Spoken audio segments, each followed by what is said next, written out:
Hey there, it is gradient time, and what we want to do is this image here, we've added this cool retro kind of style gradient. I'm going to show you how to do that now in Adobe Photoshop.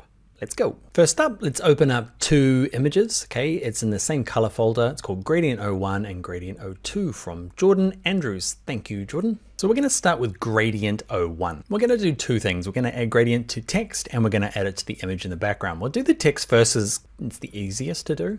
Okay, so we're going to have a full section on doing type a little bit later in the course, but for now, click on this capital T, your type tool, click once on your keyboard, okay, and over here, in terms of the font size, pick a font, any font you like, okay, and a size, I've got mine up to about 80, okay, yours is probably defaulting to 10 or 12, and over here, okay, we're going to type in all. I'm going to put a return in, start. Don't worry too much about type at the moment. To move your type around, we're going to use our move tool, okay, and I'm just going to click and drag it around. So adding a gradient to this, changing the color of the font's easy. You can double click it here, pick a new font, but let's look at adding a color. Okay, to do it, you need your text layer selected. There's mine. It's got the gray box around it. And down the bottom here, there's one called Effects, and there's one in here called Gradient Overlay. Now what you'll find in Photoshop is that pretty much true of everything you do in Photoshop. There's like 3 or 4 different ways of doing the same thing. What I'm trying to do is that I'm trying to give you, I guess, like there's about 3 different ways of applying gradients. This way I feel like is the most bulletproof in terms of future-proofing. Just means it's going to work probably on most circumstances, whereas some of the other gradients don't work in all cases. Anyway, what I'm saying is that later on you might go, hey, why didn't he show me that version of this thing? And you like it better. It's totally cool. Do it. If you stumble across a different way of doing something, totally. There's nothing right or wrong about it. I'm just trying to, I guess, cut it down to the most usable versions. So, gradient overlay. And by default, it'll depend on what you last had selected. Now, what we're going to do is where it says gradient, click on this little arrow here. Let's move them up so we can kind of see. Click on this little drop down arrow. By default, you've got some horrific drop shadows. Okay, gradients, sorry. Okay, some terrible ones. If you need rainbow colored gradients, you, my friends, are all in luck. Okay, so what we're going to do is have to go and customize it. So let's start with this first one, black to white. It's the easiest one to customize. Let's click on the little arrow to pop it back up. So what we want to do now is change the colors used, and you do it by clicking in this color bit here. That's why it's a little bit confusing using gradient overlay. Okay, so you click on this anywhere in this color box, this thing pops up. Okay, and what we're going to do is you use the bottom parts of these houses. Okay, so not the top parts, use this bottom bit. So let's double click this first color swatch. Okay, and using this hue slider, drag it up, drag it down, find a color that you want to use. Okay, I'm going to use this one, click OK. Double click this white house. Same thing, drag this hue slider up and down until you find a color you want to use, then click in here. Okay, and you'll have that blue to purple, or at least magenta. Click OK. Let's click OK again and have a look at some of the settings. So where it says reverse, just flips it top to bottom. We are using the linear style, so it goes in a line from top to bottom. You can adjust that, which angle. Okay, you can see now it's going kind of more left to right from this side to this side. You can decide any size. Linear, you can play around with radial, and you can experiment on your own, the different ones, angle, reflection, just kind of different ways. You can see the gradients are on both sides. We're just going to go for linear in this case. And in terms of the scale, you can lower it down, it makes a bit more sense. And then it's just got like only a tiny little gradient between these type here. Cool, I'm going to leave mine at 100%. That's what yours is probably set to. Now, before we do the images, I'm going to show you gradients are kind of back in, right? When I guess, not even that long ago, maybe 6-7 years ago, gradients I didn't even have in the class because who used gradients? So gradients have come around full circle and are super cool now, right? Or at least I think so. So where I get my gradient colors from, I'm going to show you a cool little site. It's this site here. It's called Gradient. I love it. All it does is just show you examples of cool gradients. And yeah, once you've found one you like, let's say we click through here. Okay, you can see there's a bunch of different options.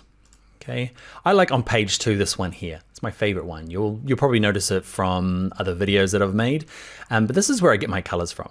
Now, to get those colors into Photoshop, the easiest way is see down the bottom here. There's this yellow and pink. So those are the 2 colors, right? If you click on it, okay, that is the number you want. It's this hash and then it's got some letters and some numbers. So just copy that on your keyboard. So on my Mac, it's Command C to copy, or you can right click and go to copy.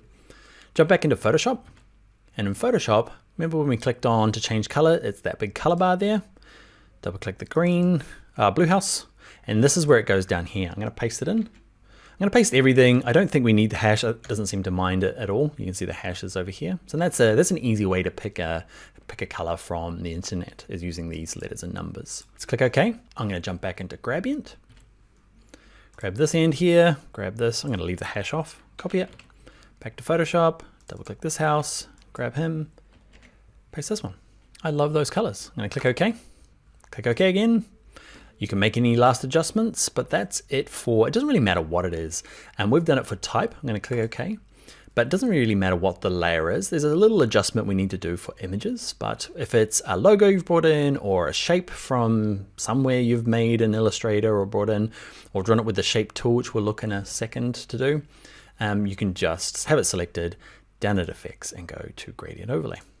Now the next thing I want to do is this image in the background, and there's a slightly different process, okay? Because first of all, if I click on background, this effects is grayed out. And this is going to happen throughout our Photoshop course, where you just, it's locked, okay? And it's called background. To unlock the background, double click background, okay? Give it a name, okay? Mine is shoes. And now it becomes unlocked, and I get to add that effects.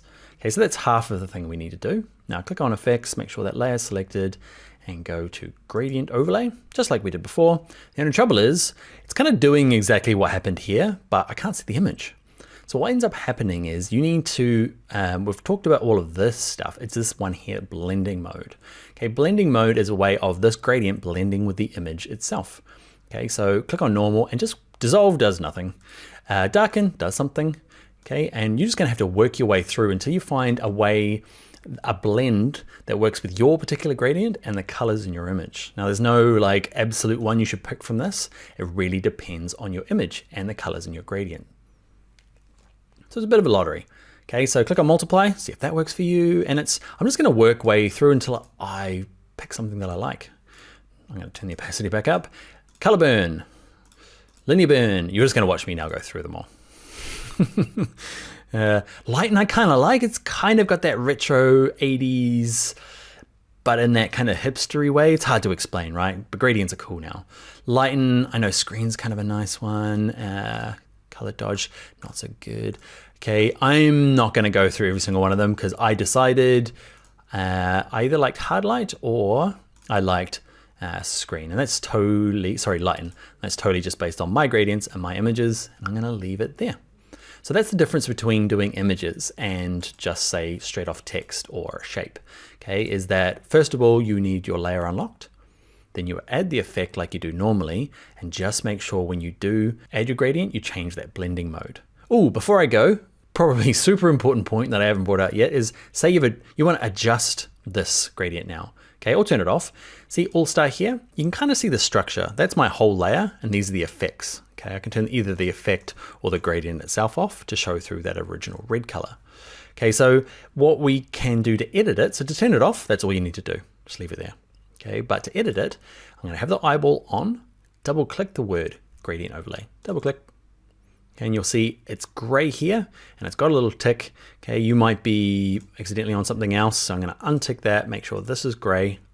Okay, and that's where you can go and make adjustments. So let's say that I don't like that anymore, so I'm going to reverse it or play with a different blending mode as well. Okay, but that's how you make adjustments. Okay, I'm probably going to turn it off and make this back to white.